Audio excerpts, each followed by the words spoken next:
Мансур Байбуртлы посвятил всю свою жизнь кинодокументалистике. Он родился в 1909 году в Бахчисарае в семье видного крымско-татарского ученого-лингвиста, учителя и писателя Яя Наджи Байбуртлы. Первые творческие шаги будущий кинооператор делал в газетах Крыма в качестве фотокорреспондента. Он занимался фотографией, он любил фотографию. Во-первых, в совершенстве знал всю технику фотографии.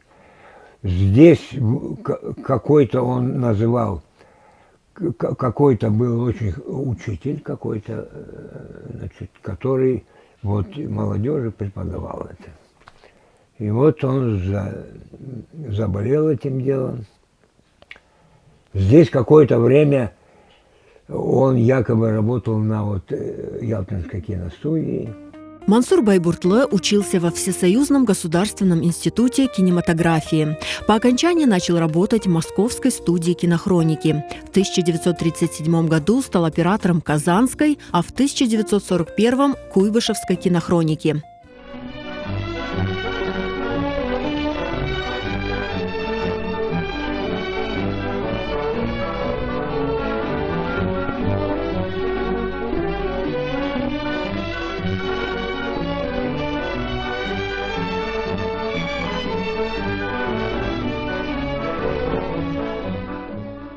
В 1943 году, за год до депортации его народа из родного Крыма, Мансура призвали на фронт.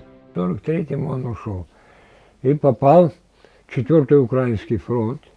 Там он воевал. Снял несколько фильмов, получил награды. С самых первых минут объявления войны и до самого окончания Мансур Байбуртлы не расставался с камерой, пройдя с ней самыми жаркими дорогами сражений. Кинокадры, снятые им, вошли в ряд фильмов о войне. Десятки тысяч метров снятой им кинопленки стали бесценными историческими материалами.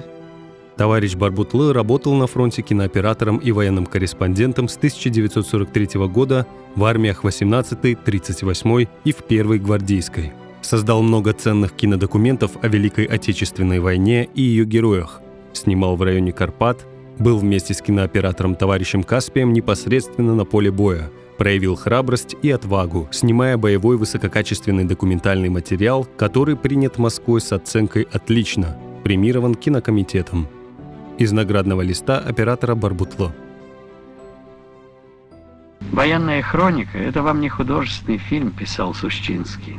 Оператор Мансур Барбутлы и бывший шофер Владимира Сущинского Николай Машинцев. Мы сидели, сейчас я точно не помню, в каком-то помещении, но это после освобождения Ужгорода.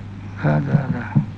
Сидел, значит, мы были вместе, был Тода Каспий, Володя Цислюк, я и Володя Сущинский. Он какой-то был такой грустный. У меня, говорит, друзья, какое-то предчувствие. Он погиб, когда ему было 27 лет. Мансур Байбуртлы был награжден медалями и орденом Отечественной войны второй степени, но заслуги не спасли его от ссылки. После войны он вернулся в Москву, но в 1946 году вместе с семьей вынужден был уехать в Таджикистан. Когда с фронта вернулся, мы поехали в Таджикистан, в Сталинабад. Работал на Таджикфильм в Сталинабаде, а оттуда мы переехали в Джаузикау, Владикавказ. Это 49-й год. В Северо-Кавказской студии кинохроники. Он там проработал 33 года. Мансур Байбуртлы работал на Северо-Кавказской студии кинохроники режиссером и оператором до 75 лет. Неутомимый солдат кинохроники. Так отзывались о нем коллеги. Оригиналом был фронтовик, оператор Мансур Барбутлы. Пшеницу, летящую из железного рукава комбайна, он просил ассистента подсвечивать фольгой, чтобы на экране она казалась золотой. Мог часами сидеть на походном раскладном стульчике и ждать солнца, чтобы снять один единственный кадр так, каким его хотел бы увидеть сам создатель. Герман Гудиев, режиссер-оператор. За созданные фильмы Мансур Байбуртлы отмечен 20 благодарностями с занесением в личное дело от Управления по производству фильмов Министерства культуры СССР. За цветной фильм «В Цейском ущелье», снятый в 1957 году, награжден дипломом Международного фестиваля видовых фильмов в Монтевидео. Оператор, режиссер, сценарист. Он сам писал сценарий и сам монтировал, сам, значит, как режиссер. И я с ним, вот, он снял 46 фильмов, 46.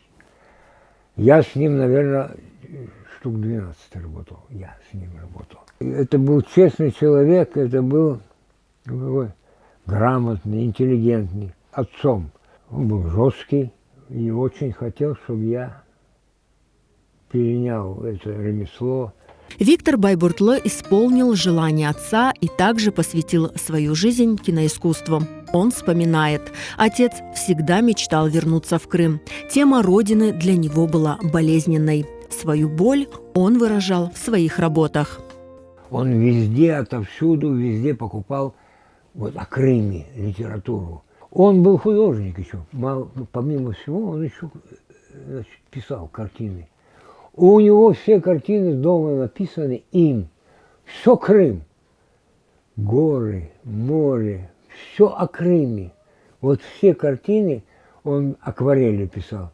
Все картины, вот он не ходил, не кричал всем: я люблю Крым. Он такой не занял. Он в себе рисовал эти картины и сам с собой, видно, он выражал любовь вот в эти картины. Умер Мансур Байбуртлы в 1992 году в Пятигорске. Вернуться в родной Крым ему так и не удалось.